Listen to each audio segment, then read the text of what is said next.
In our Indian Shastras, he is called as Mahavishnu, the son of Radhaji. And his essences are made of 11 Rudras, means 11 destroying powers, but the governing essence, the main essence is that of Sri Ganesh, means innocence. So he is the embodiment of innocence. Innocence means complete purity.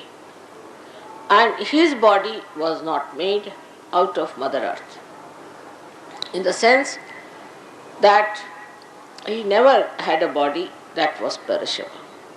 It's Omkara. So when he died, he ascended. That's a fact, he ascended. And because he was a person made of Omkara. Now as he is the son of Radhaji, you can see the relationship between him and the relationship between other deities very easily. About Mahavishnu, it is written in the Devi Bhagavad. But who reads Devi Bhagavad? Nobody has time to read these books. Mostly what trash things they read. There you can't find the explanation of all these incarnations who have come on this earth. So to understand Jesus Christ, you must read the Devi Bhagavad. But if you say this to Christians, they would not like to listen to it. Because for them, Bible is the last word. How can it be? Because Christ's life is depicted there only for 4 years. And he must have reference in other books also. And we have to open our eyes to those books and see for ourselves what is the truth. Because if you want to have an organized religion, you have to say that this is the thing, there's nothing else. Because if there is anything else, then your organization falls apart. But it's not true. Because Christ has been described very clearly in Devi Bhagavad. And we can prove it in the Kundalini. That when the Kundalini rises and stops here, at the Agya, here, you have to say Lord's Prayer, otherwise it won't open. To awaken Jesus Christ, if you do not awaken him, it won't open. You have to take his name, otherwise it won't open. Proves that it was Christ who was ruling him. Or even if you take the name of Mahavishnu, it opens. So Mahavishnu and Jesus Christ are the same. So you must see the proof of it. And just because you want to believe that Christ is your own and discard everybody as heathens, you are sadly mistaken. Absolutely, you are sadly mistaken.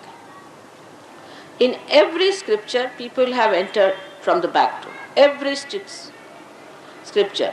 I told you about Gita, what wrong things they have written about the food, which is scientifically not true. To say that tamogunas are the people who eat meat is not true, because they eat protein and they have to be rajogunis automatically.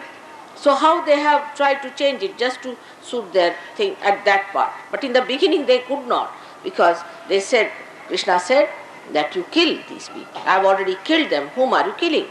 So just to bring this is a Brahminic stamp, they did this. In the Bible, the mistake came when the Saint Paul, who never knew Christ, he had nothing to do with Christ, just entered into the Bible. I don't know why he is there. He was not a realized soul. He was just a supra-conscious Roman soldier. Roman, very bad soldier who used to kill so many Christians. And suddenly they entered this Mr. Saint Paul into it, and he is accepted in the Bible all over the world. But you read him and you will know he is not a realized soul at all. He talks in a supra-conscious way, he is an organizing machine, and he is good for nothing. There he describes in the Acts, you see, which he has written.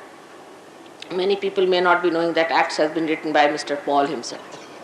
And this Mr. Paul tries to describe the disciples of Christ as supra-conscious booths, absolutely like supra-conscious people. And they behaved in such a funny manner that everybody started feeling that they are mad. Can you imagine Christ's disciples behaving like that? But you have to gulp it down and devour everything if you are a Christian, because it is in the Bible.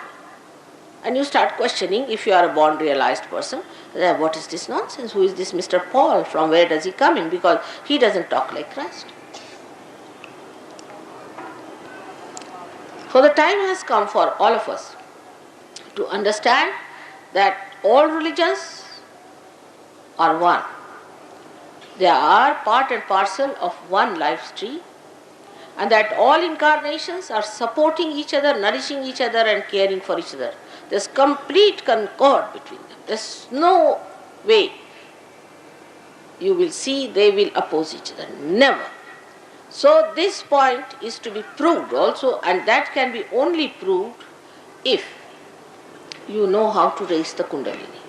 If you are a realized soul and if you can raise the Kundalini, you will be amazed to see that all these deities are placed on various chakras and they are to be raised. Now, sometimes you see I am blamed in India that I am preaching about Christ, so I am spreading Christianity. And if when I go to England, they say I am preaching about Krishna, so I am spreading Hinduism. Now, if I have to tell him that Radhaji has created Christ, and if you see Christ, his fingers are like this. Try to understand. Two fingers like this, one of Krishna and one of Vishnu. And he says the Father. And who is the father of Christ then? Is Sri Vishnu, Sri Krishna. Because in Mahavishnu's description, it is Sri Krishna himself worshipped his son and said, you will be the support of the universe, and whosoever will ever worship me, the fruits of that will go to you. And he placed him even higher than himself, but you can see that from above the Vishuddhi Chakra stands Mahavishnu. And he is the gate through which everybody has to pass. He actually blessed him specially. And he said, you will be the support of the universe. See now, you have known that Sri Ganesha stays at Muladhara. Muladhara Chakra means the support of the Mula, support of the roots. But Christ is placed at the support of the fruit.